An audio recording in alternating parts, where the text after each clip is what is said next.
floor. That means that we are recording your lecture. Okay, no problem. Well, thank you, Leonid, for the presentation and also for the invitation. It's very kind of you. And it's a pity not to be here with all of you because, well, I miss this, let's say, face-to-face or sharing, I don't know, a cup of coffee, you know, or to talk a bit more rather than in this distance. But okay, lucky us that we have technology. Well, since it's not a very long lecture, what can you see it? Can you see the presentation? Yes. Yes. Okay. Thank you. No, just to check it. Now, since it's not a very long presentation, very will not last that much, half an hour or something, as Leonid asked to us. When I'm saying we, I'm talking about Irene and me. Irene is my partner, my wife, my everything, let's say. We thought of just presenting one project, but with this meaning, no? Meaning that we as architects, we just do one project. It changes, no? Sometimes it's in Switzerland, sometimes in Spain, sometimes, but the way we see architecture, the way we look at the places where we have to intervene, the way we approach projects is always the same. You have some, you are behind our buildings, there are some persons, and that persons they don't change, no? They are, well, they change bit by bit, but they are the same, and they have certain ideas, certain preoccupations, let's say, and a way of approaching our job, no? That's why we thought, okay, let's just approach the way we work, just explaining one project, no? Okay, the project is a house, as you can see on our website or somewhere if you are interested afterwards. We mainly work with houses, no, with very small projects, no. This is a big house for us, but it's not as big, but well, it's around 300 square meters. But we mainly work with houses, no? Then we are just going to present you this project, no, that we finished 2 years ago. And we are going to see certain topics that you can find all around the other projects we have done or we are doing, no?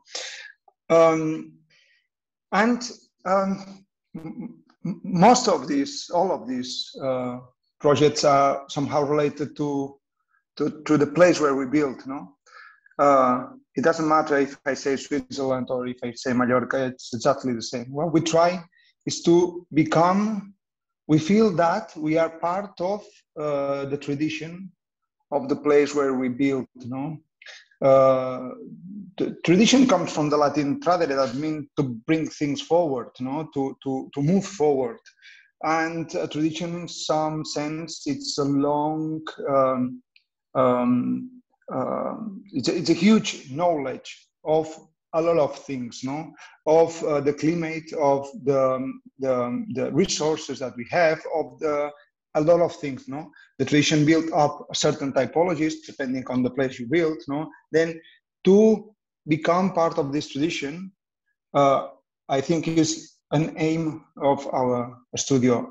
In fact, I think we feel that we are not, we cannot split ourselves, our bodies from this tradition. We feel that we are a small part of it, no? Then if you talk about houses, you talk about the Mediterranean culture, and we talk about Mallorca, no? It's impossible to split this island from the climate and from the typology this tradition made during centuries, no? It's the tradition of the patio that started probably in Greece, no? And then it moves to Italy, no? With this idea of the impluvium, no? The impluvium it's a place where the water from the rain drops in, then it makes this kind of room with a hole in the ceiling that drops the water inside of the house. No? Then I don't know if this is a room or this is a piece, an element of a machine, no?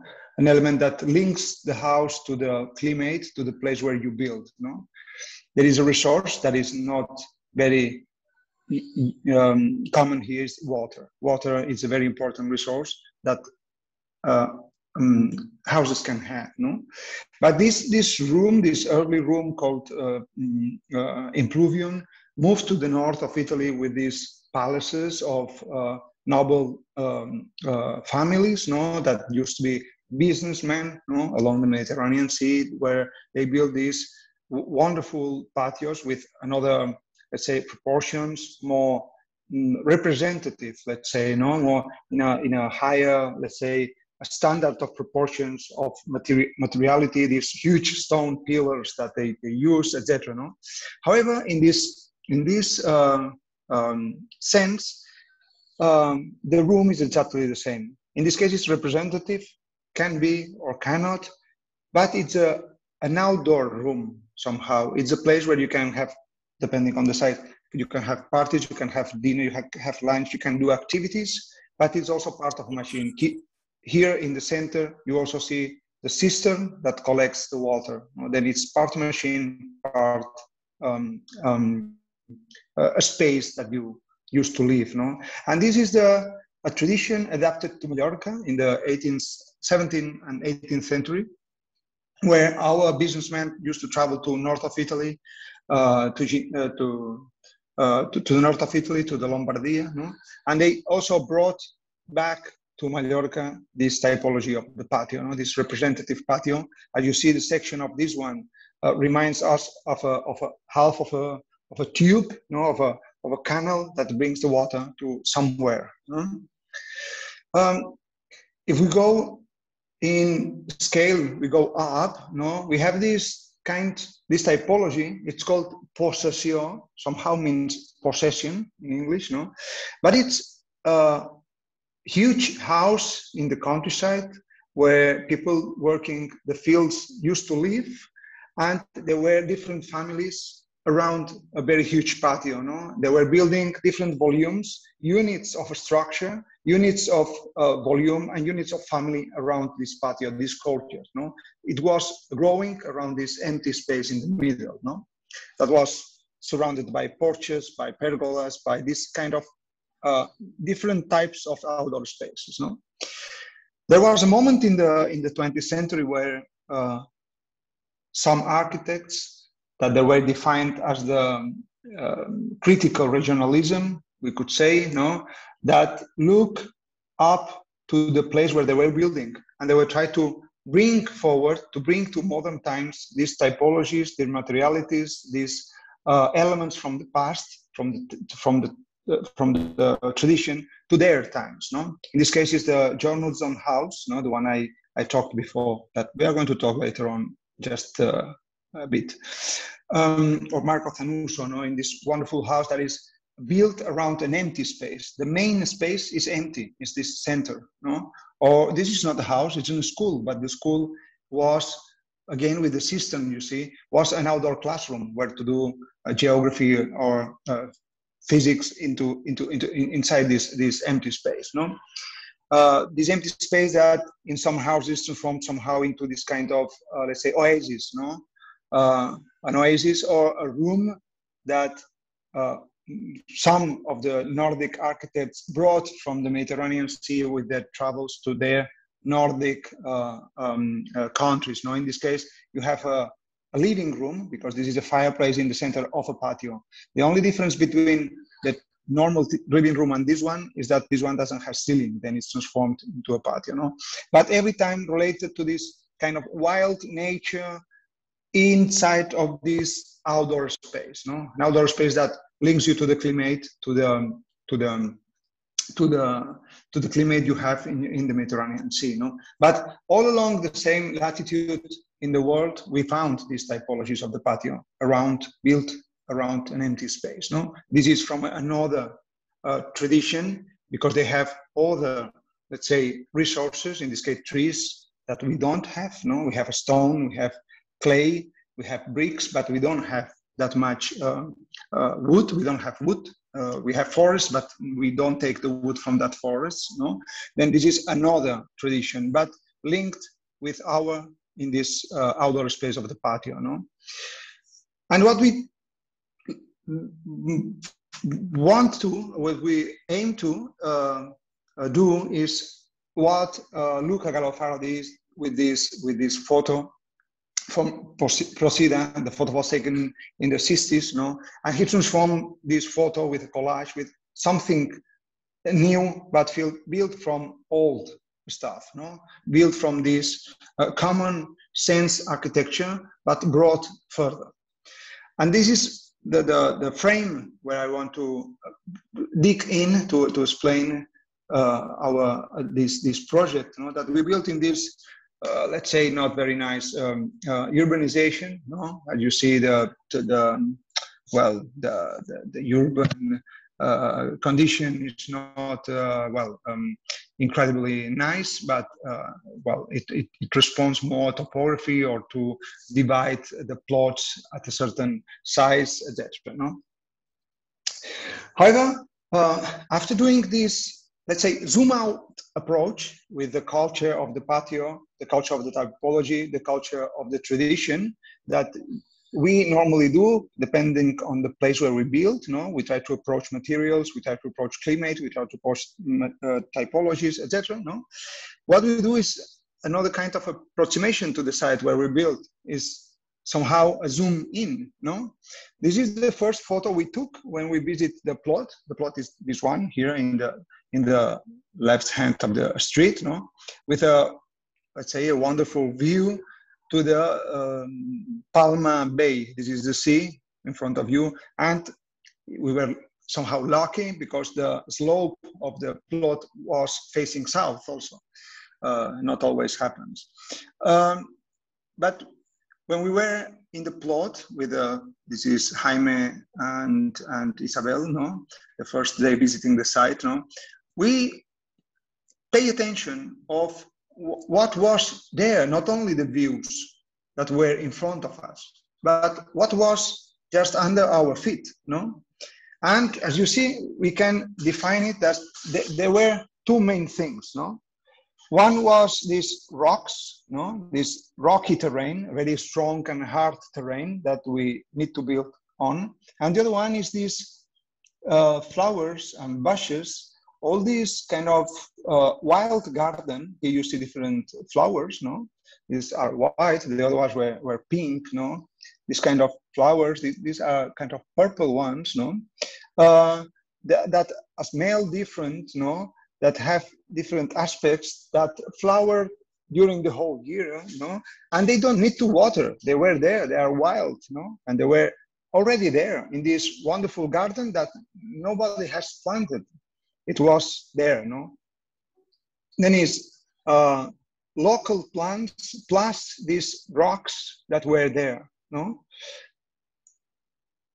Then if we bring these first approaches of the site that we already had there, no? Because we also say that it's impossible to start from zero. You always have traces, you always have something on site, no? Then here starts the project, no? We say, okay, if someone is in the street here, up there, no? As you see, the slope at the very first moment is very steep, no? But then it's very soft slope to the south, no? The people walking through the street have to keep walking, have to keep looking the landscape. They have to be able to see the sea, to see the Palma Bay on the south side of our plot, no? Then one strategy was, okay, we are going to hide hide somehow the house in the terrain, no? We are going to build the house attached to the terrain, being part of this terrain, no? But on the other hand, we are going to dig in the house a patio in the middle. This is just kind of a first approximation, no? And the roof of this house will be green. We are going to bring this wild and local vegetation on top of it with different ambitions, no? It's to, this can be understood as a formal decision just from the typology, just from the landscape, the views, but it's not.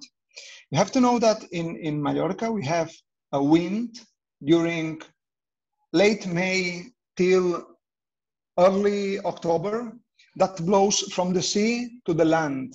Why? Because the sea is cooler than the earth. Then you have this attraction mainly during midday when the earth is very hot, no? And mainly in August, of course. But right now we are in June and it has started. Then if you have an opening, a wild opening facing the sea and an opening on the other side, you have this cross ventilation through the house that will help you to cool the house. Then this is one resource that we have. It's free and we want to bring it into the house, no? The other one is the inertia, no? We build with, the materials we have, they are massive, let's say.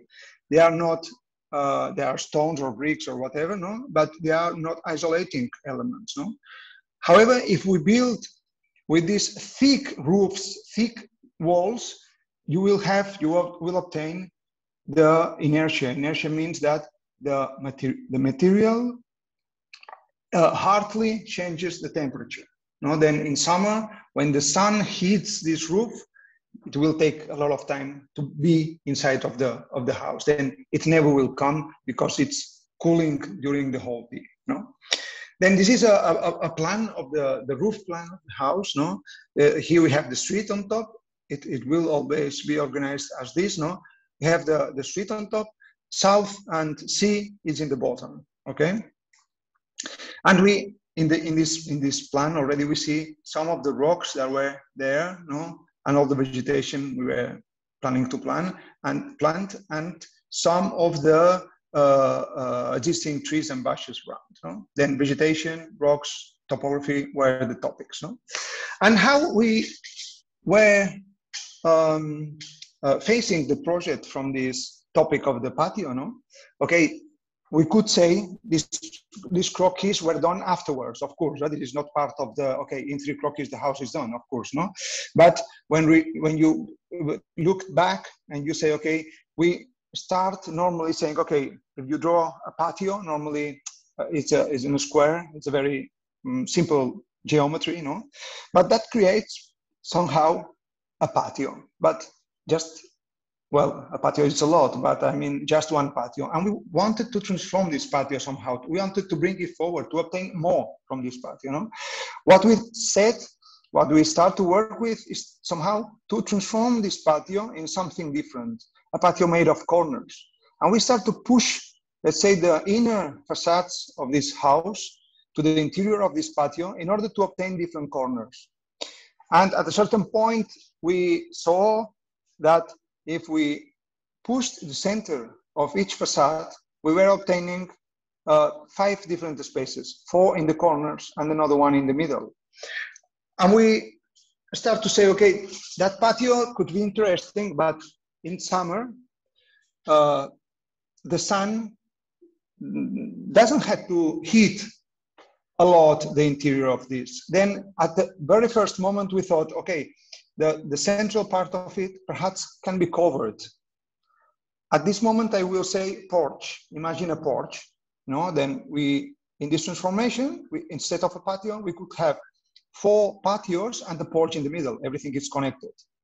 I say porch, but at the end you will see that it's not exactly a porch. We will see.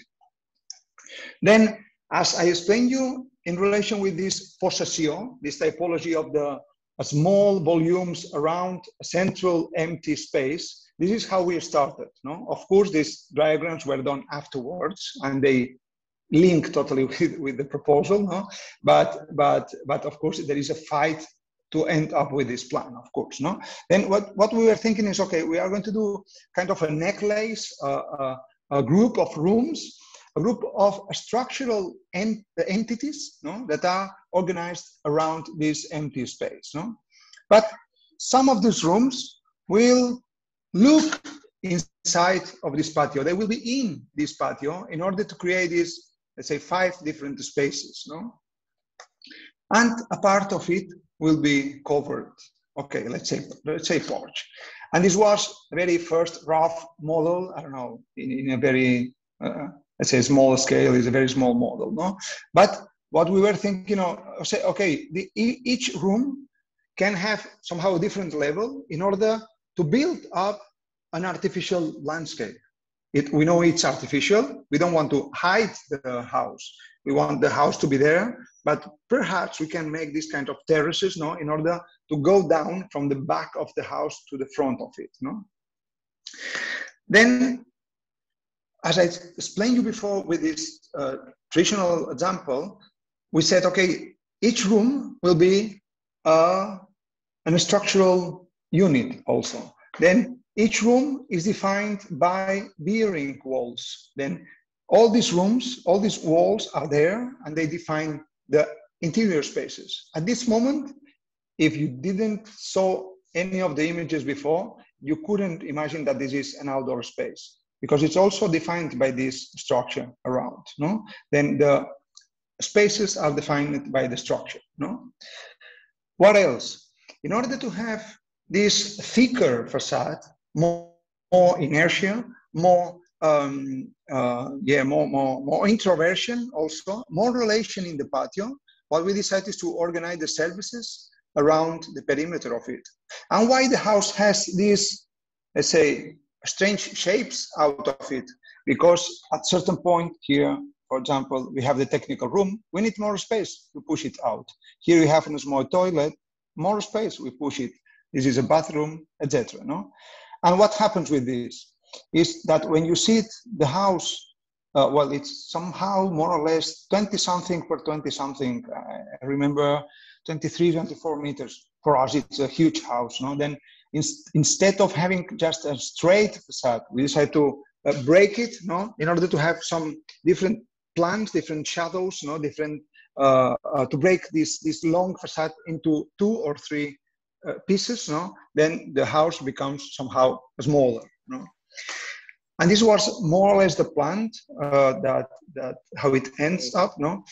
You can see that on top we have the street, no. Then this area here, this upper part, it's built 90 centimeters over this one here. The one in the bottom is the more public area, no? It's a living, dining, kitchen, plus a studio. And the upper part, it's more related to bedrooms, children, parents and grandparents when they come, no? It's kind of a yoga room, etc. No? And all the services around them, no? Why this part there on top is 90 centimeters over the one in the bottom, no? It's because, of course, the terrain was super strong. It was this rock, no? Then instead of excavating all the house, we said, okay, we are going to adapt the house to the level of the existing terrain. However, since it was an unifamiliar house, isolated, we could define how high it was, no? Then in this plan, we are cutting through a level that is 1 meter over the ground, 1 meter over the pavement. But here we are cutting over 2 meters and 40. It's the same room, but when you are up in plan, the space changes. Then the relation between this corridor and this bedroom, or between these 2 bedrooms and this playroom and this bedroom, it changes when you are cutting over the 2 meters and 40. I think it's important to tell that there is a moment that you have to think on which are the materials you bring to build this house, no? This building, this intervention, no? And each building material that you bring on site wants to be something. It wants to have its own role. Then in this case, what you see, it's a plan, a fighting plan to define each room depending on the size, in this case, of the bricks we were going to use. Each of these small lines are joints in between bricks, no? Because we want to have respect for all these materials, and we decide not to cut neither one brick. Well, this is the definition of these building details that I'm not going to get in, no? And right now, I'm going back. I'm going to show you sections through here, these longitudinal sections, moving from west to east. Then from this very simple scheme that I explained you, like having these rooms around an empty space and some of them inside of the patio, this is a very schematic house, no? But joining this plus having two different levels in the house, you obtain a wide range of sections that seems very complex finally, no? When in the very first section, you see all is interior, but you have a lower part and an upper part, the bedrooms and the living room in this case, no? In this case, it's exceptionally high, it's 6 meters because there is a fireplace, then where the smoke goes out through the chimney, the light goes in, no? Then if you move 2 or 3 meters to the back, the section has completely changed, no? You have this window next to here where you access, no? And you discover that here you have interior, exterior, interior, exterior, interior, and part of it is 90 centimeters over the lower part. But if we keep on moving back, you have an interior and exterior in different levels and no interior. And in the middle, you have something that covers this intermediate space, no? If we move, you have this interior with a lower porch and a higher space, no? Then you have the patio, covered patio, and then another interior. Then, okay, I can stop in every section, but I will not, because you see the strategy becomes somehow complex. Now we are cutting in parallel to the street, cutting from north to south. This is the corridor in the back, no? Cutting through the rooms, no? Then we move back and you see that the space changes, no? In every section is different. As you start to see, the interior facades are completely drawn. It's not just a hatch to say, oh, it will be bricks, no?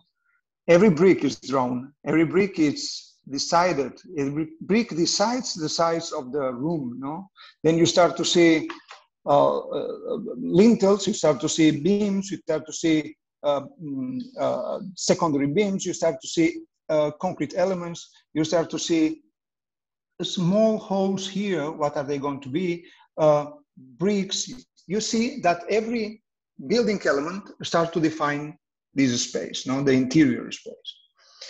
Well, I have said several times that in the middle of this patio there was a porch, a covered space that we didn't want to have this as a porch. This is a model we did of this, just this interior facade, the more interior facade of the patio, no? And we were looking to have like a fifth facade. Sometimes architects, we do, and we say stupid things, and but you keep focusing on your project and you don't see that it's stupid. But in this model we found something that when you explain it to you, you find, okay, this is not the solution. For example, in this patio, we were looking for having more sun in summer, in winter, sorry, of course, more sun in winter rather than in summer. No, in summer we want to have shadow, but not in winter. But with this idea of having a fifth facade, it was not fitting with this idea of having more sun in winter. It's not, this wasn't the solution. And we draw it, we draw details and we draw different options, etc. No? And most of the times, when we look for these solutions, no, that we are not convinced, no, we decide to look back, not to look back to how tradition solved these points, how tradition solved these situations. Now we do it as an strategy, no? But there were a certain point, a certain moment where we just found it. We were not looking for, we just found it in front of our faces, no? Then the solution for this, let's say, porch again, we found it at home, no? This is a vine tree we have at home, no? That, of course, in summer provides you a shadow, but in winter, the vine tree loses the leaves and the sun hits the interior of the patio, no? Then this is an Arabic garden, very famous here in the island, no? That the lesson is that we just need to build a very thin structure where the vegetation from that roof that I explained you before would like to grow on. Then in summer we will have shadow, but not in winter. If not, if the client wasn't convinced, at the end they were, of course, convinced, we could have this other solution to have some something that you can put or take out in winter and summer.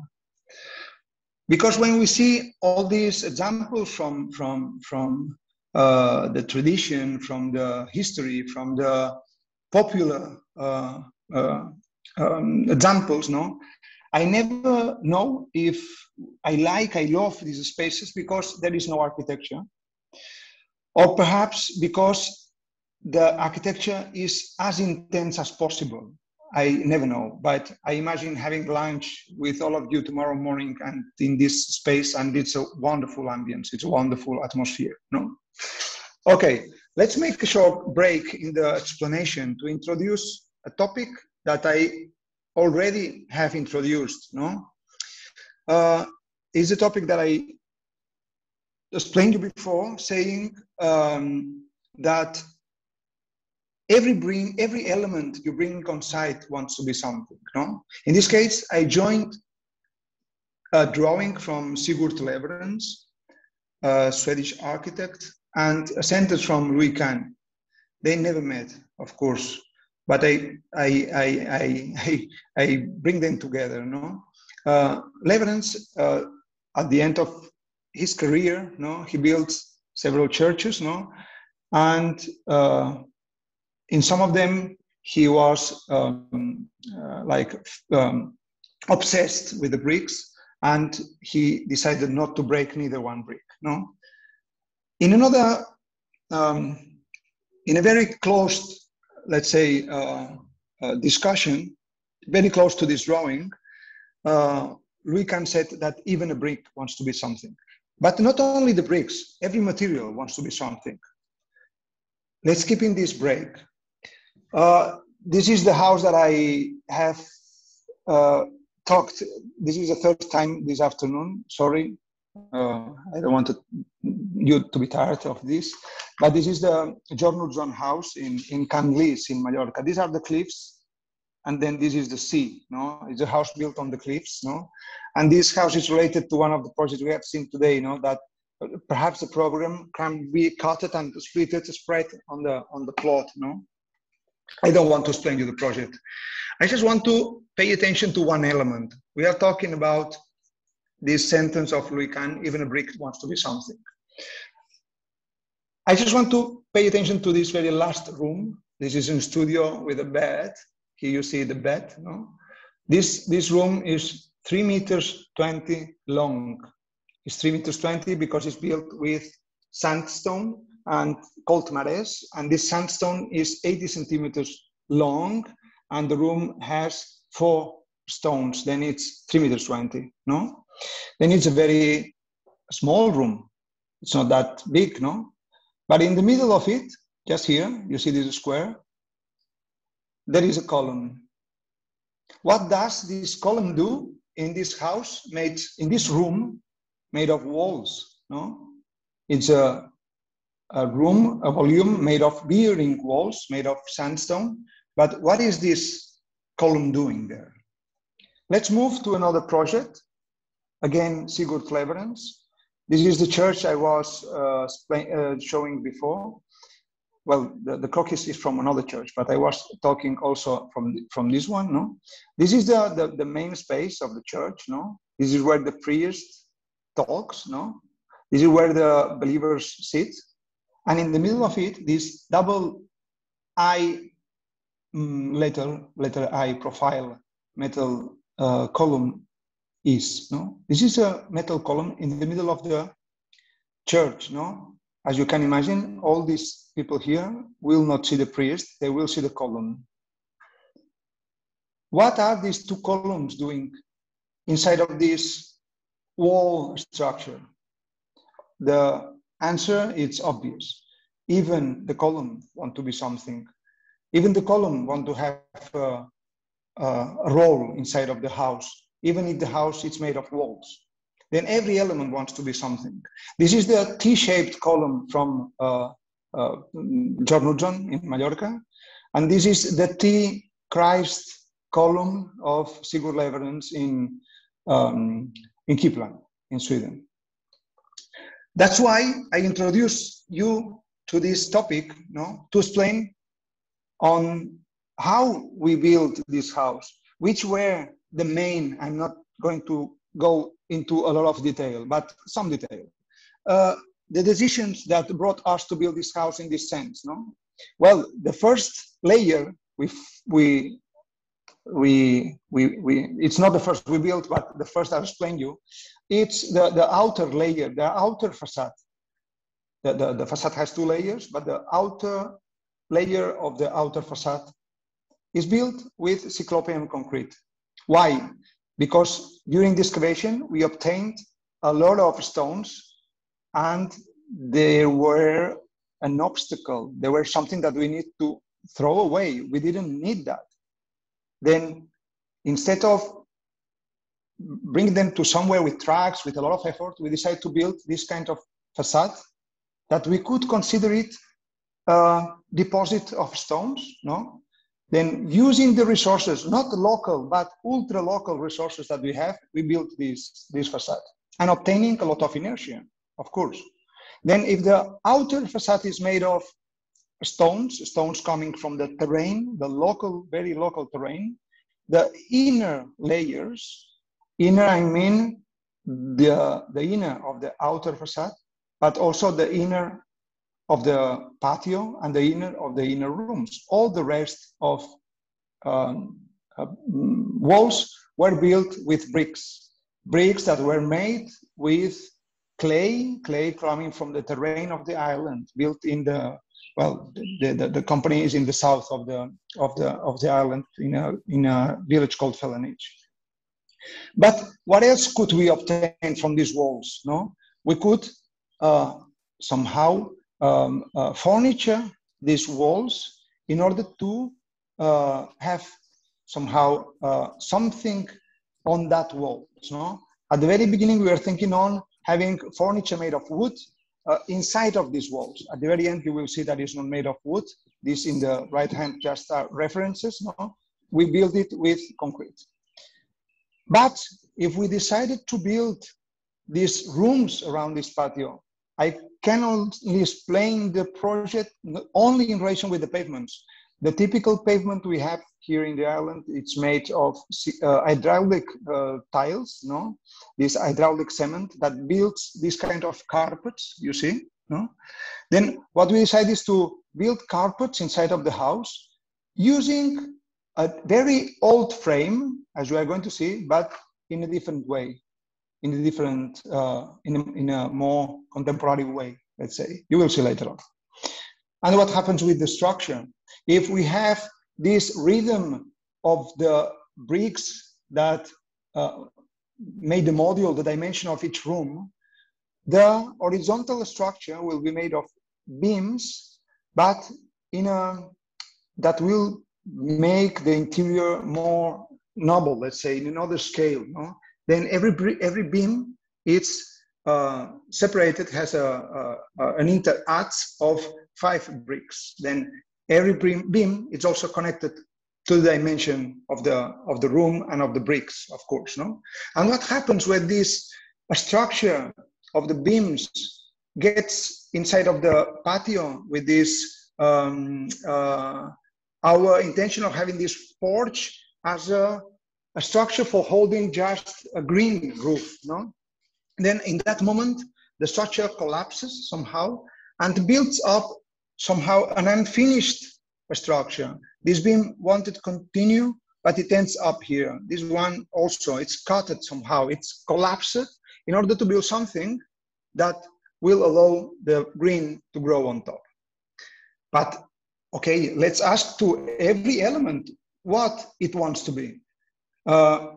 In a certain sense, you become crazy because you don't know where you have to stop. But of course, if we do not cut neither one brick, when we have to place all the electricity, all the sockets, all the switches, we do not want to cut the wall. We would like to have it in a hidden or in a way that it's included in the construction process. No, what we decide is to remove some bricks, no, and then to substitute these bricks with, I'm going back, a piece of wood where we are going to screw the sockets and switches. Okay. At the very end, you will see that these are not the definitive ones. This was the easiest solution to have them in surface, no? But finally, we decide to move to the ones used in electronics. But okay, we needed to talk a lot with the electrician to transform the ones that were on the market into something that was possible for the normative to build a house in Spain. Okay, then we took out some bricks to substitute for a wood in order to have the electric mechanisms on top of it. And of course, if you look at this photo, you can see, okay, this is a wall made of bricks, but let's pay attention, a bit attention of the joints, no? You see that we have this kind of joint, then this one is in the middle. We could say this is somehow, let's say 1, this is 2, this is 1, this is 2, this is 1, this is 2, this is 2 again. Here there is a double row of them, you see here? Then what happens here, for example, 1, 2, 1, 2, 1, 2, 2, 2, again, a double row there. Every brick wants to be something. And why we built this double row of bricks? The relation is the size of the sockets and the size of the switches, because the brick is just 4 centimeters, the sockets were 5. Then when we decided to remove a brick, in order not to cut neither one brick, no, we decided to make this double in order to allow the size of the switches and sockets in these double rows. Then when you have these double rows, it's because there are sockets and switches in this height. Then it is 50 centimeters from the floor and 1 meter from the floor and 2 meters from the floor, multiplied per 2, because we have 2 different floors. One is 90 centimeters and the other one is 0. No? Then this kind of playful game made of these internal laws that we do, these internal decisions, no, start to build up this house, no. This is not a big model, it's not super big, but you start to see kind of different elements, no. The lintels, the columns, the bricks, the whatever you want to imagine. And a lot of decisions were taken. For example, this is a very low, it's 1.40 meters or something. Then when you are standing, you don't see clearly through this window, but this is because this is the living room area. Then when you are sitting, you perfectly see the inner garden, no? But I just want to pay attention to one element. It's the last I explained you, sorry. Huh? But we were saying before that this was a house made of walls, bearing walls, that these walls were making rooms. Then what does this column do here? It's completely clear, no? Because the column also wants to be someone, no? And why this column is not in the intersection between these between these two beams, no? Because the column is not a beam, the column is a column. But what happens on the floor? Sorry for the definition of the photo, but it seems a mistake of the model, but it's not. What happens normally with a column? Normally a column, we know, because we draw it, no? that the column ends up or starts better on a foundation, no? Foundation that is normally under the pavement. And you just discover the column starting over the pavement, but it's not true. Something else happened under it. That's why we decided to open the tiles and to allow people to see how the column was going down, no? This was a problem of a hole that we needed to transform into another detail that you will discover later on, because of course the owners didn't want to have this gap of 10, 20 centimeters and 40 centimeters deep next to the column, full of dirtiness and, well, stuff, no? But we obtained another solution to show exactly the same. Okay, I'm moving, no? Here you discover this furniture attached to the walls, no? And what's more, if you analyze each one of the lintels, if this wall has a double layer, an outer layer in the patio and an inner layer in this kitchen space, of course, if there are two layers, both lintels are going to be different. Okay. Then I move forward, but to show that the model also helps you to understand how you build. Okay. And this is the image just before finishing on site, the works, no? But you still can see the Palma Bay when you are walking through the street, no? And this is the roof that it's made of this green, just a few days, I think, after planting them. But in the opposite process as my hair does, the house starts to, the plants start to grow and start to grow. And now it's kind of a wild a roof, no? That stops mainly the sun to hit on that roof, no? And keeps it cooler in summer. Then you also can see this kind of finishing, this texture made of these stones that we find and we mixed with concrete. This is it. This is what you see from the street when you are walking through the street, no? You see the landscape and not the house. Or if you see the house, that's not a problem, but it's understood as a not a natural, but an artificial element, no? You see, there is no door. You start to discover the patios, that something happens in the middle, no? And there is only one door, of course. If there is only one door, it's the entrance, no? But the opposite side is completely opened widely to allow the breeze from the sea to get in the house. And when you are in the plot, you still can see the sea over the house. The house is less than 2 meters high. And this is the facade in relation with the reuse of these stones that were taken from the terrain. And this is the carpet that we explained, no? It's an old triangular pattern, but not used in the, we will say, the chaise way, like black, white, black, white, black, white, white, black, white, black, but just filling white the ones we wanted and in gray the other ones. And you obtain something new from something very old, very common, very part of the tradition, no? Then this is a fireplace. Well, here we are looking to the kitchen, and we have the dining room here. Sorry, you have here the detail, no?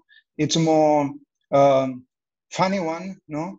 It's made of mirrors, no? That allow you to continue to understand that the column continues to the foundations, no? There's continuity on that, no? Here you see all these details of the plugs and switches and all the furniture, this kind of bench just built next to the patio, no? All the cross ventilation. Here we are in the dining room, no? Here too, no? We have the patio, the main patio on the right hand, the views on the left, no? You have the kitchen and all this furniture that is around there. The photos are intentionally without furniture. The furniture you can move, no? Tables, chair, in order to understand that also architecture can build up the space and can be completely intense, no, in these terms, no. You are getting in the kitchen, no. You are looking back. Here you see the switches, no, this kind of electronic switches that we needed to work a lot with them in order to fit them into the wood and the normative and all the stuff. Now we are moving back to the area of the bedrooms, no. But it's always the same, no. You have all these different elements, no, playing with these different heights, no, where you have to. Well, this is the detail of the corner with these different elements, no. Here you see, for example, the double layer, no, and the simples. Is always playing with what is high, what is low, where you sleep, where you eat, where you are in a living room, where is a kitchen, no, to understand all these points, no. For example, these are the two children bedrooms that from this desk, no, that we understood also as part of the furniture. They are allowed to see through the dining room. They are allowed to see the sea from the back side of the house because it's 90 centimeters over, no. This is the relation between the two rooms, no. This hole that we made to connect, no, both rooms, no. And then you get finally inside of this oasis, we could say, no. This is just when we finished the house. Then, as you can see, there is not vegetation yet on the roof, no, on this porch, no, and the sun hits, no. This is winter, but the sun hits, no. You have this diagonal between the patios, no, through this intermediate space. Here you see, this is winter, how the vegetation starts to grow on top of it, no, without leaves. Introduce the water also. Of course, this canal here allows the patio to collect water. The water tank is underneath the patio to be reused, no. This is a connection between the front and the back. Here, you will see the sea on the other side of the front volume. And now, well, this is a more recent photos, no, where you see that the vegetation start to grow wildly as this is winter, where there are no leaves, no, at all, where the vegetation start to go wildly. Of course, I ran out of time, no, but if we had more time, we could see that in most of the projects I explained you before, all the projects in wall projects, no, we could talk about patios, a patio as a reference, but patio in another house, patio in another house. Looking, in this case, we are looking the sky, no. We could also talk about reusing materials, not wasting materials, but bringing them back. This is a reference of José Maria Jujal, one of the masters reusing materials, no. And we could explain all the projects where we reused the stones from an old building that was on the plot, for example, no, or how to use local resources, no. In this case, that's a quarry of these mares, the one you saw in the George Knudson house. It's a stone that is very common here, the most common sandstone we use, no. And you could see some other projects built with these local materials, no. And to understand what are local resources and local materials, no, like the bricks, like something that we have here in very low price and very common materials, but sometimes used not in a very common way because the reason of being of that wall, for example, no. Or if we have time, we could go deeper and deeper into detail and to find what happens with joints, what happens with more detail. I try to explain some detail, but not everything, no. And you could discover why this last fish scale is made of copper, because we didn't want the wood to root because of the presence of snow, etc. No, or we could explain why we decide with this aggregate that is coming from old tiles that were on site, smashed and transformed into the aggregate, no? That builds up this pavement that seems that it's not made of tiles, but just made of joints, no? Well, I think this is all. Thank you for your patience. Thank you.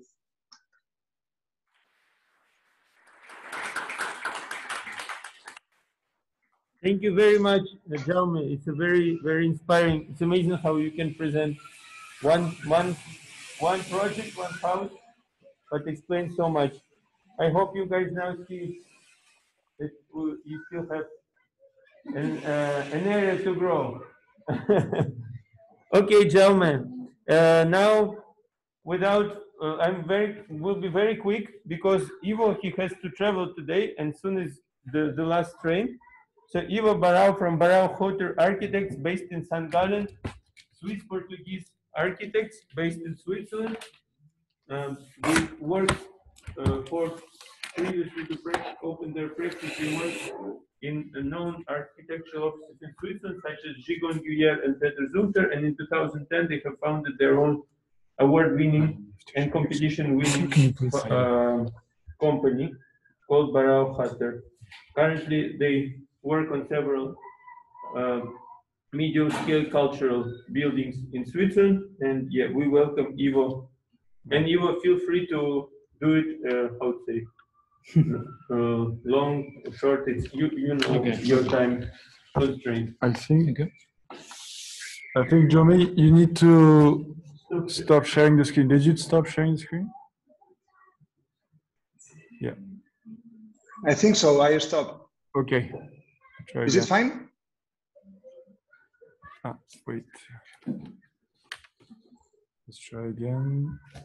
I could see before. I could see your presentation. Perfect. Let's see.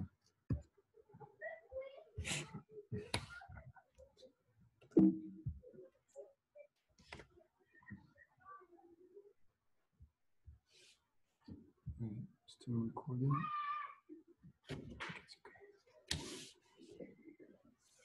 So I hope you can hear me and see the presentation. First, thank you very much, Leonid and Bertrand, for amazing morning and afternoon. Thank you, Jaume, also for the fantastic critics. I would like to present our office. So here you can see both of us. It's me and Peter. Peter is actually Swiss, from oriental part of Switzerland. I come from Portugal. We started around 10 years ago in Zurich, first in a small container, and then later on with the projects, we went on to a meat factory. Actually, you can understand we come from very distinct places. Now, me from the south of Portugal, Peter from those oriental part of Switzerland. So there is always this cultural shock, and yeah, this different reading of places, and it's interesting how you can create architecture with these courses. So we actually talk Italian in the office. We study in Mendrisio, so we kind of keep this kind of neutral language, but actually it's everything possible with this all this language. So actually, when we do the project, we try to find more history more than a concept or a kind of another explication. Is much easier to explain it by history than sometimes with drawings or models or images. So I will try to present some of the projects with image, and sometimes they are not complete in the sense of drawings or sections and so on. So here you see one of our first competitions. It was for the canton of St.Gallen. It was necessary for different places, a kind of placard system in the bus stations.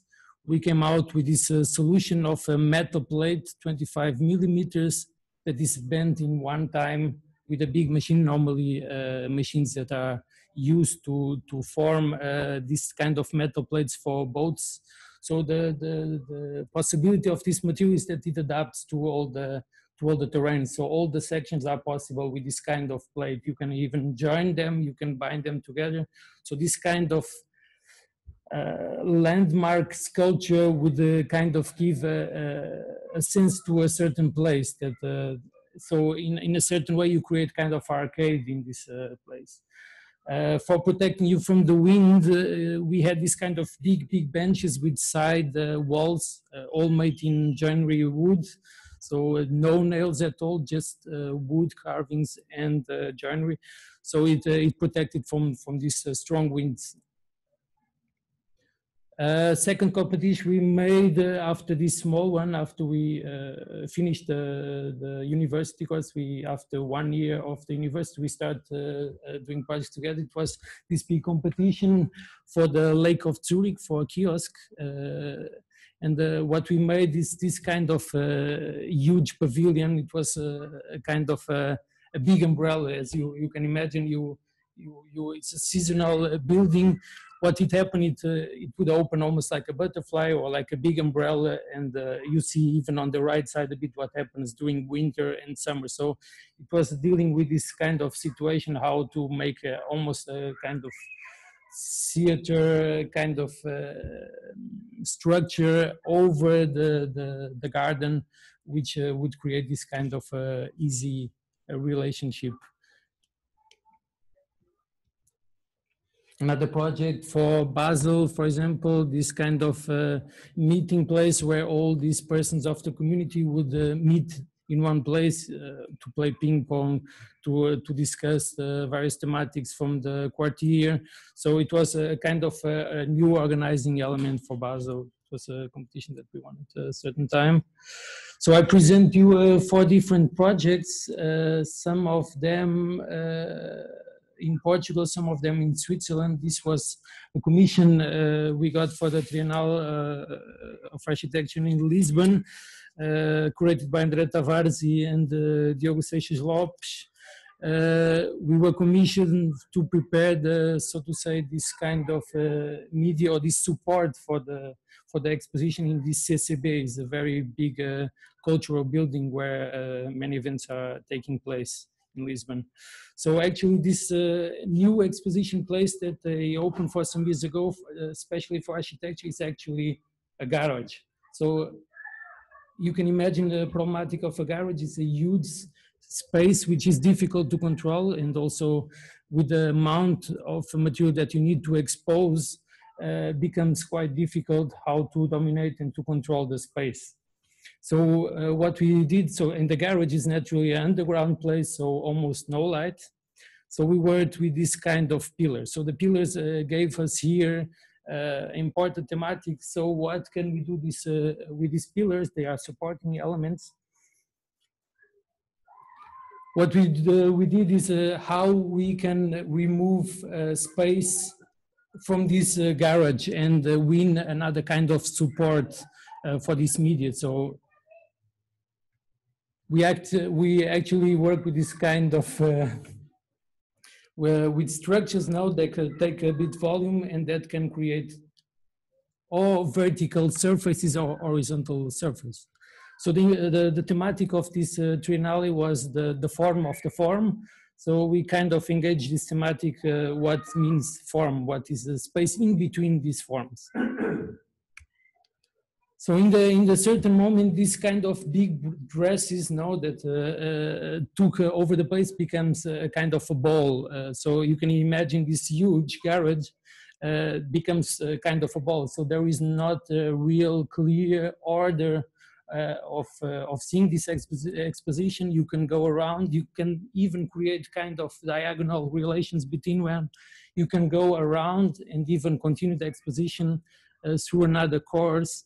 So it becomes a kind of here you can see the horizontal kind of surface in gray, and the vertical ones are the one that are represented in white. So there were this kind of corset. I will tell them as the easiest way to explain them. So we made this kind of huge metal structures that actually you don't see, only if you look under the skirt of these beautiful ladies. You can see this kind of surface that actually take out the space. So this space you really don't use. So this was during the mounting time. So around it came a kind of metallic, very thin plate. This was, you can even see how it was mounted at the time. Some of these lockers were released in the end because we kind of had this kind of fitting system, so they are kept together. So actually this metal allow us to, so here you see actually this kind of ladies in the room now with different bodies, different shapes. And actually, it's actually what you got. You got these horizontal, big shapes of these floating elements. He's already filled up with this material, so you see even what happens in the background. You will have even beamer projections, so the walls around become these beamer areas, and some other zones become kind of a possibility to use them for models or for other plans. So a second competition we made, it was invited competition for this learning center for the ISK. ISK is an economical school in St.Gallen. For here there were invited offices from almost all the world, Japan, France, and mainly Germany. We were the young and local ones. So we were quite glad to take part in it, since it's the city where we are working on, from. So this, you need to imagine, this should be an extension of this amazing campus from Walter Vorderen. It's actually a concrete building with visible concrete. And this kind of podium as this amazing concrete structure. So we kind of thought, what is a campus actually, and how can we continue a quite consolidated area with a quite defined architecture. So here you see in the middle actually this building from Vorderer. Here you have Herzog de Meuron, Helvetia, Stauffer Hasler. They are continued this housing system. Extension of a library that exists, actually two of them, and we propose, so this is a big campus, or we read this as the big campus in this big garden. So we actually did or proposed this learning center in this area here in the back. So we read it in a quite classical way, in the sense how you put this building and how it relates to the existing. So we are trying to read to this campus of knowledge. So what does it mean, this campus of knowledge? We try to search in the Greeks what this amazing urbanistic things like the store. So where you would go there to kind of handle things, to sell, to learn, to teach. So they were kind of non-hierarchical spaces where you could learn from others and give something or exchange. So the campus for us was not this kind of a teacher and student, but the teacher can, or the student can also teach something to the student can teach something to the teachers, and the other way around. So what we get is again, this podium in this landscape, and the kind of very open structure that you can activate inside these modules. And actually you could kind of rent these modules and have, for example, podiums, discussion, workshops, and so on. So all this kind of building develops in this sense like this. So it becomes from the sound and from the kind of privacy and the kind of it becomes always more controlled. You have always this double floors here, where you will get expanded, this kind of feeling that gives other possibilities. So this kind of structure, as you can see, is a beam, pillar structure in concrete, pre-stressed concrete actually, with no cores. And this is actually the thematic that we wanted to search. Was a kind of a structure. When you deal a bit with this kind of structure, this kind of pillar beam structures always need a core system in concrete, or normally. What we tried is to find a solution how we don't have this kind of system. So you have actually transparency between the floors. So we actually did the building in a way that we didn't need any foyer. So we took over entrance of the neighbor building and used it as a foyer, and kind of moved around the existing library into our own building. So this kind of new entrance piece, almost like a syringe into this kind of controlled kind of structure or system. All the pillars are 45 degrees turned. This actually gives more rigidity to the surface. So it's not only a formal thing that it relates to the houses next to it, but it becomes a structural statement in the sense that it helps also this rigidity.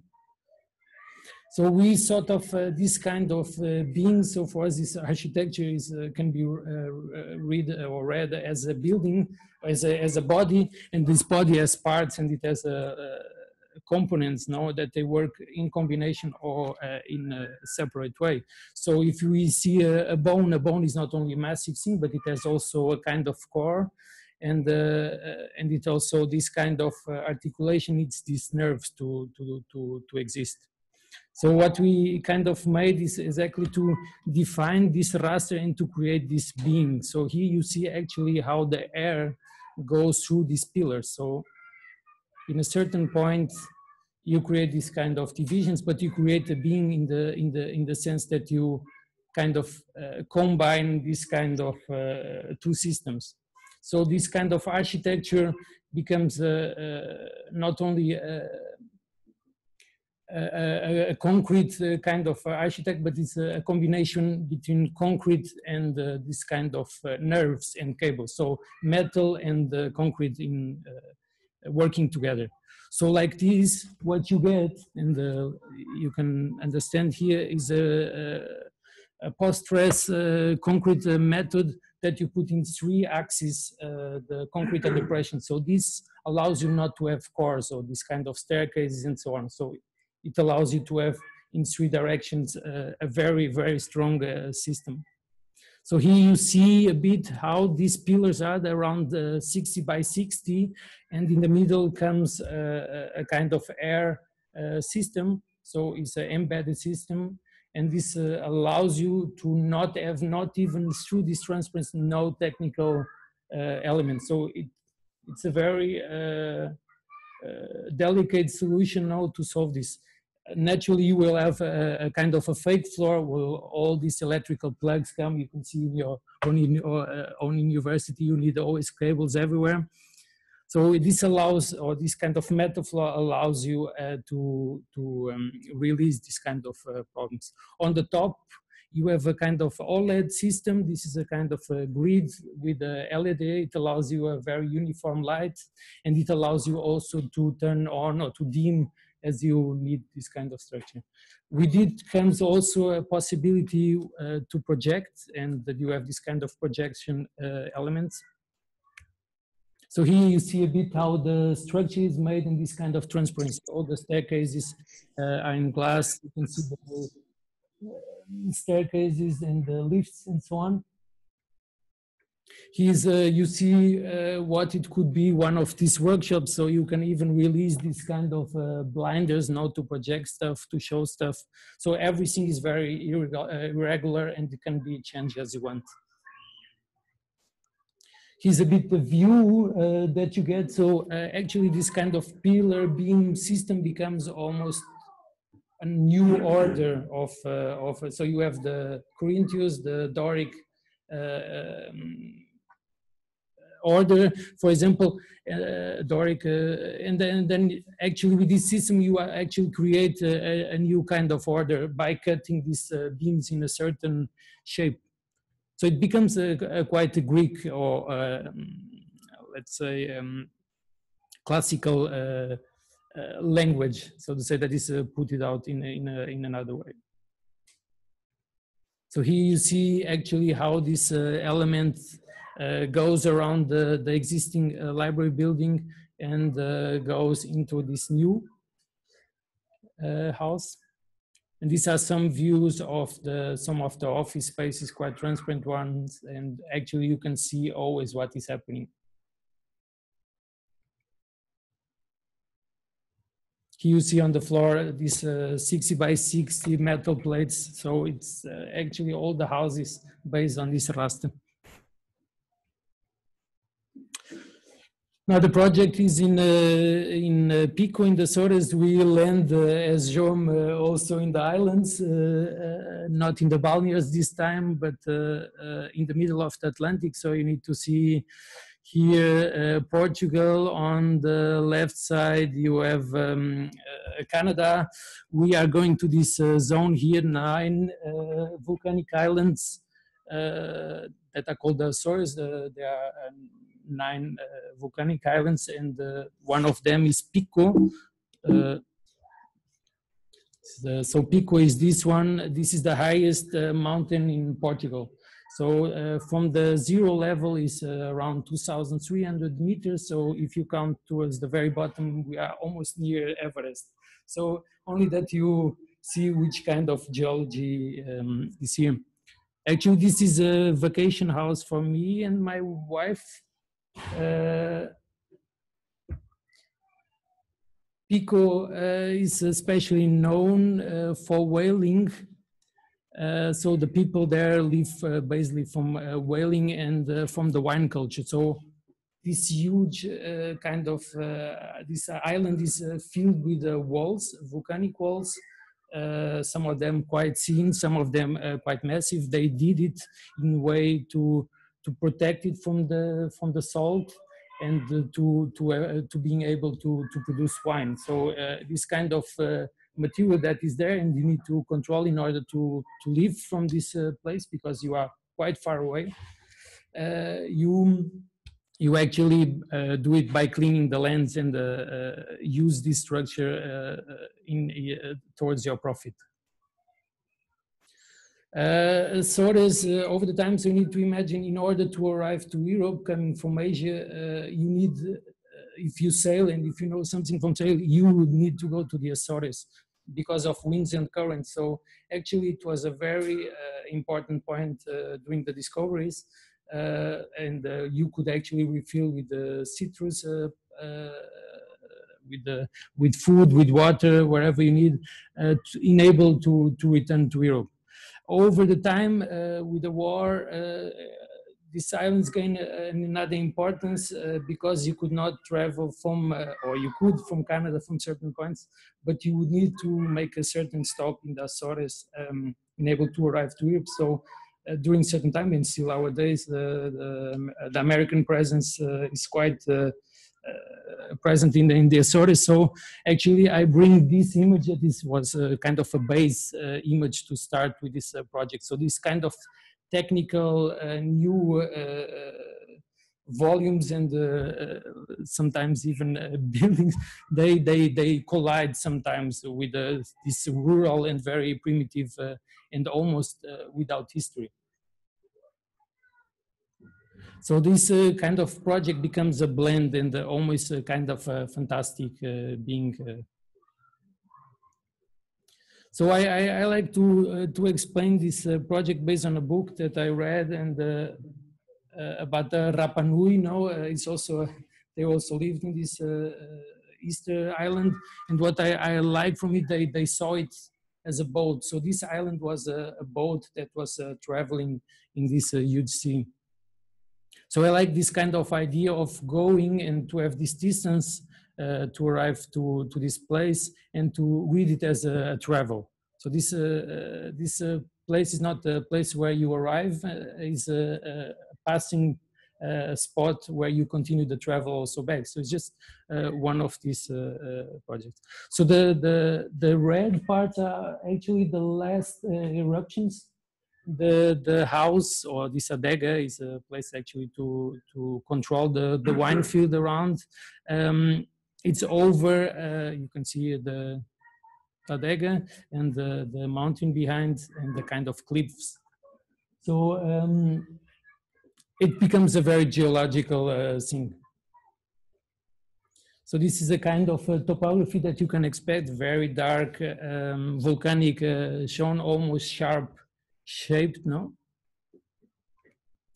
This is actually a model that we produced to make the project. And you see actually the relation between the house on top, 35 square meters, towards the ocean. The ocean is already here, a bit more in the front. So you really see the kind of slope. So we actually working with this kind of model to find the right geometry.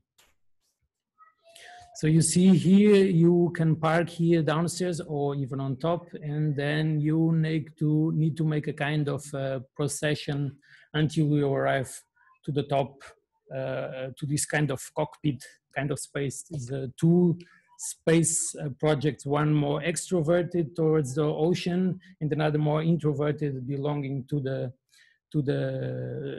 island. This we achieved by using the local materials. So you need to imagine that it was mounted around this topography and over a huge eruption stone. It was kind of bended in together, this kind of walls. And over that, it's kind of a very light roof, almost like a seashell over this geometrical topography. So it's like a crystallized geography. The vegetation is quite exotic now, and in order to being able to build this building, I need to plant wine fields. So now actually this house works as a place from where you can have your vacation, but also work on the fields. So this is a bit image from the project. So existing walls against new kind of shape walls. This is a view in the afternoon.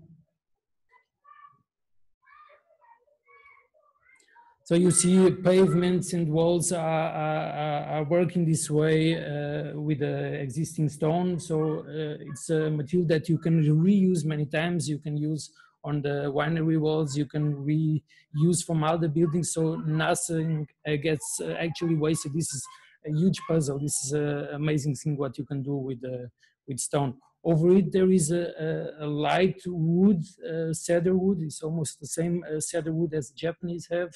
It's quite light construction material that was painted in the end with bitumen. Bitumen is this kind of oil material that you can apply. It was used in Portugal in some areas. In Aveiro, for example, some of the boats are painting this material. So actually you use organic material in another way to impermeabilize and also protect the wood. So this is the kind of view that you have in the house. So it's almost this kind of cockpit control tower over the, let's say, this infinity of the ocean. So this is a kind of feeling that you have when you sit around. It's not actually a place to sleep or to eat or to stay. So it becomes a non-defined space.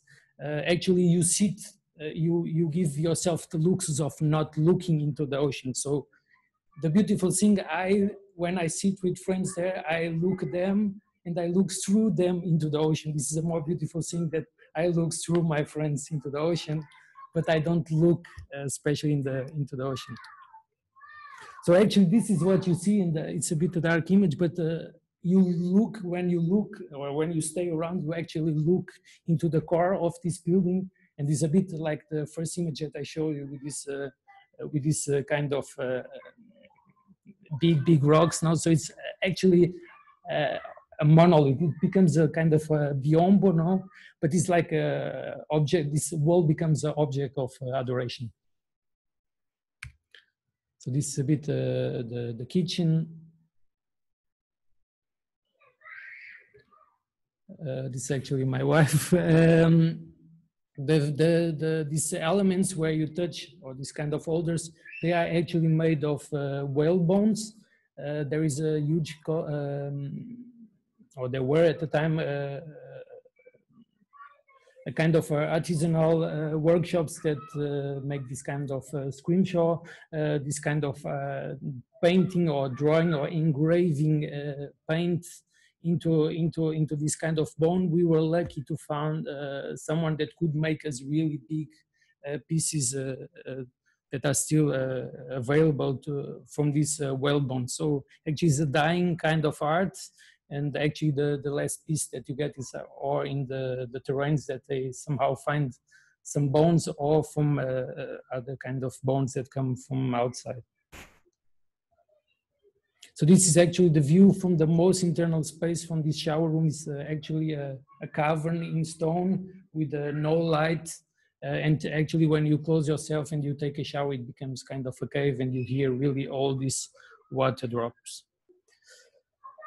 I will show you the last project. Is a project that we are almost finished. It will be inaugurated in November.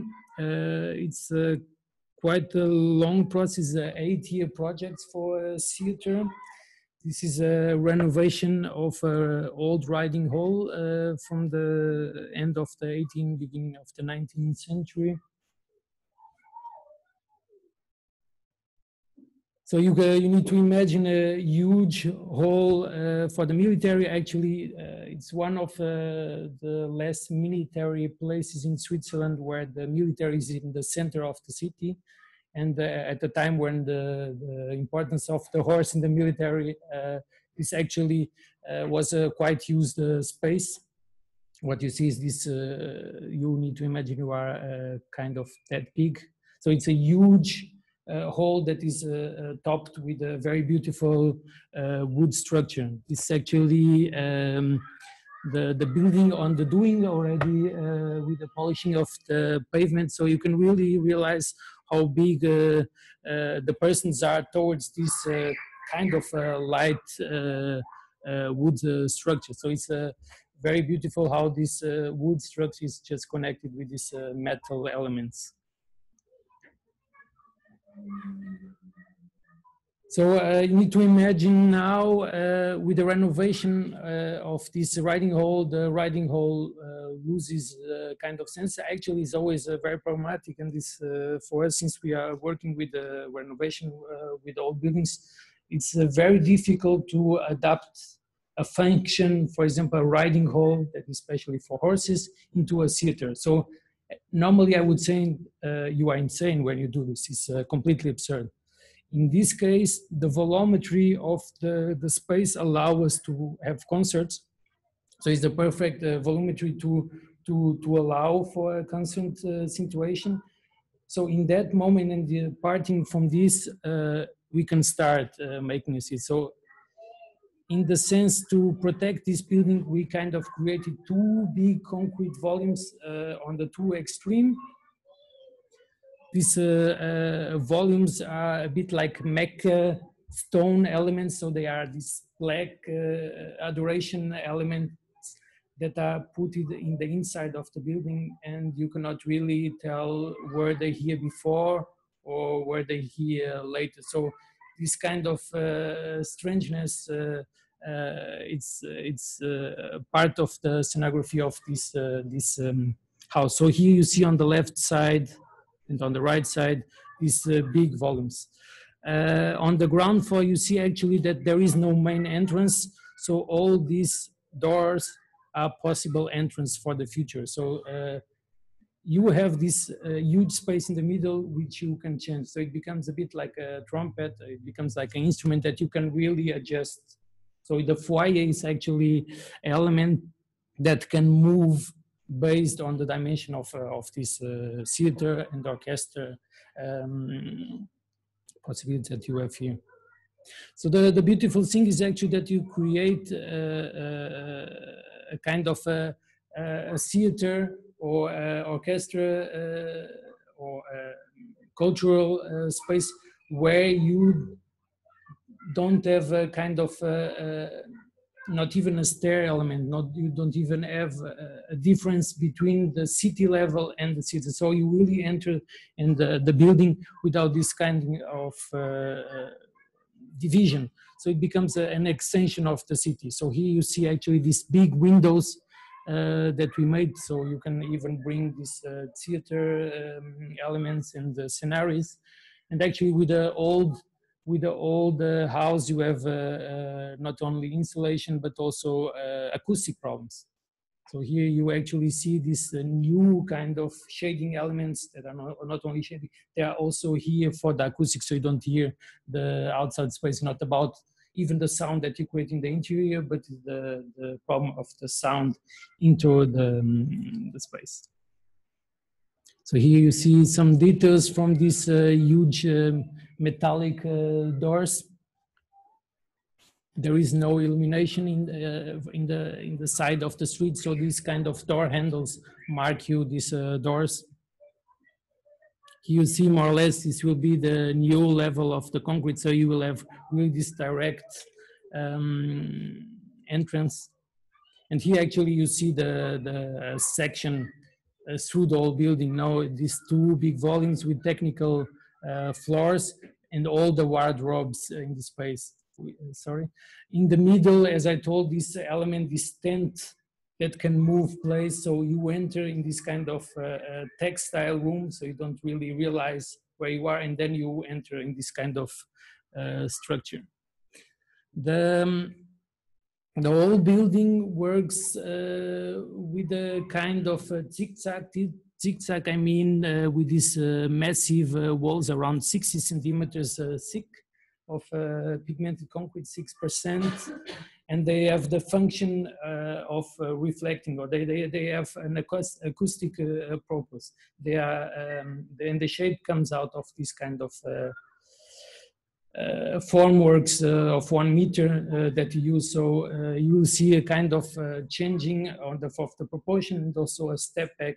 And this they are also made so you can have theater on one side and an orchestra on the other side. So the problematic of orchestra and the theater needs more absorption, and the orchestra needs more reflection. So this is a problematic how you can use this space in different ways.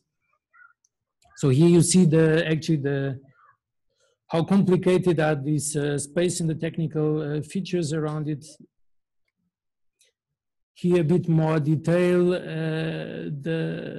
We have a kind of a 1 meter 20 new roof. So this kind of existing structure loses the bearing purpose, and it holds only itself, and the new kind of rail where you can hang all these technical structures for the theater.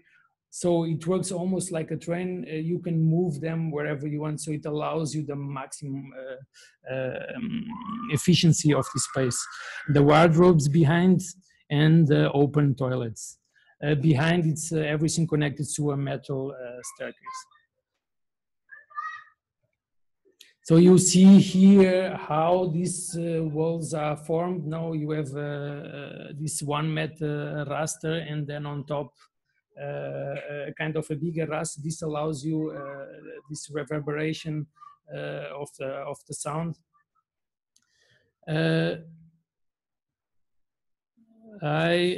Here's actually what you see when you look into this big, let's say, megastones. I like to call them like this. Actually, this will be the space that you will look the most during a concert. So it becomes almost like in a church, this kind of piano organ or something like that. So it's an object of fascination and adoration in the room. So it becomes really something that has almost no scale besides this kind of formwork kind of size. So you cannot really tell by the photo how big the room is. On top you see these hanging points and the new kind of structure cables that are pointed here in order to keep the new roof. Here a bit view from the side.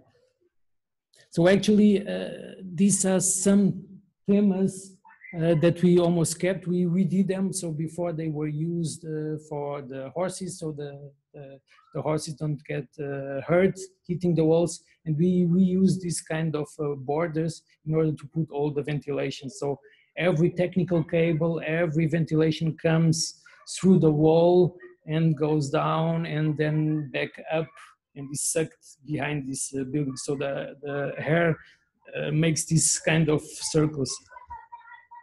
As you see, you have these two kind of worlds, the existing building and the kind of a new black building. This is a technical pavement, 5 centimeters pitch pine. You can have 1,000 kilos per square meter, so you can put even cars inside, and you can put really heavy things. So the kind of interesting and cool thing is it becomes a very democratical kind of new way to do theater.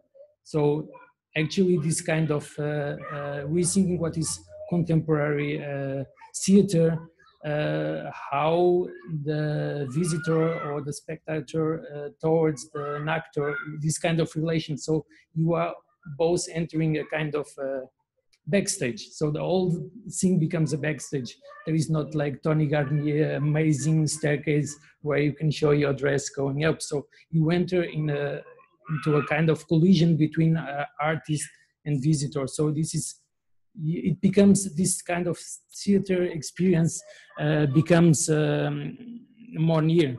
So here you see actually the new roof on top. These tubes that allow to bring the air in, and this new foyer with texture. Actually, this foyer is still being done.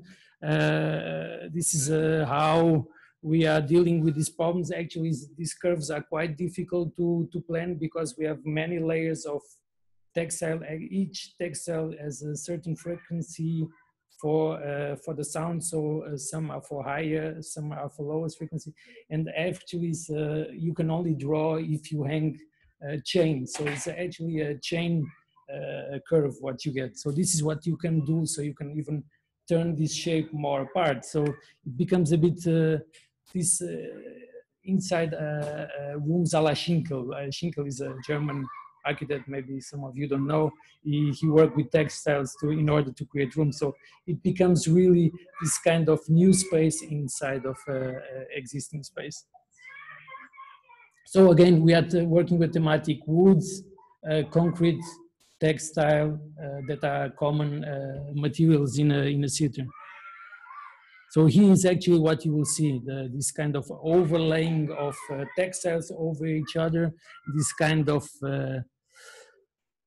washing basin, or this kind of new casserole, this kind of new kind of element that where you are in, because it's quite human related with the size and this existing building. On the side, you see actually this acoustic roles that you can activate based on the acoustics that you want to use. So everything you can adjust from the windows to the walls to the panels.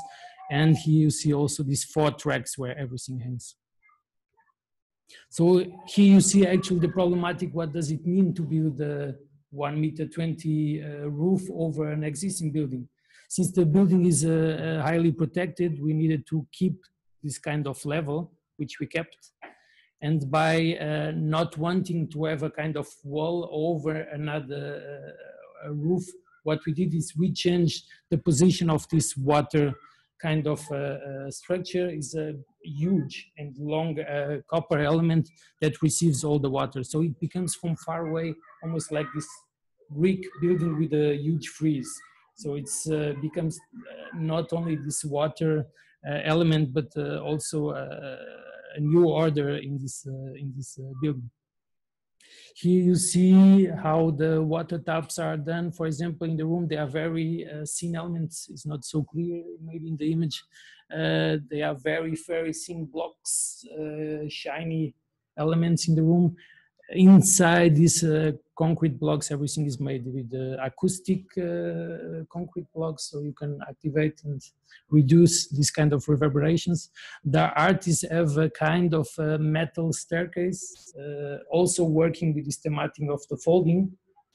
It remembers me always about this staircase from Coco Chanel. Some of them might know from Paris. When you go down, you just see parts of yourself. So.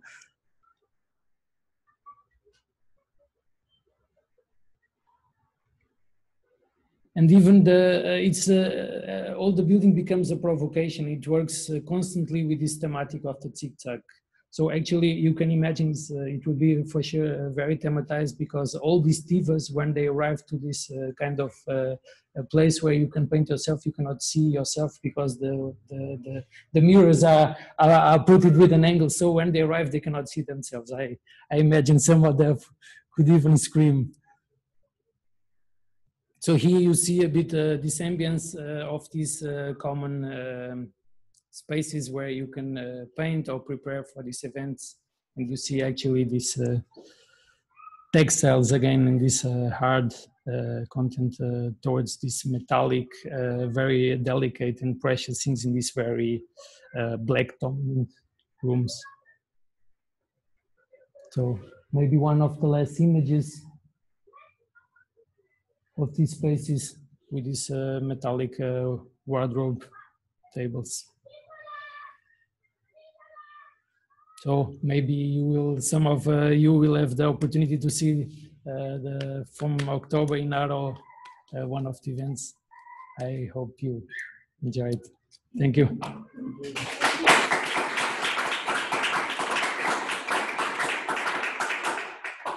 And we say goodbye to Jaume. No, annulé. No. Ah, no, it's acrobat. Doesn't matter. Maybe you can stop. I will help you. Yeah. Let's say goodbye to Jaume. Thank you, Jaume. Thank you to all. Thanks for the presentation, Ivo. A pleasure. Thank you. Thank you, Leonid. Yes, thank you, everyone. Thank you, Jaume and Irene. Thank you, Ivo, and thank you, everyone who joined today. These last lectures of our jury. Have a nice evening, everyone. Let's keep in touch. Bye-bye. Thank you. Bye. Bye-bye. Ah, wait. I show. I don't know how. Okay. See you.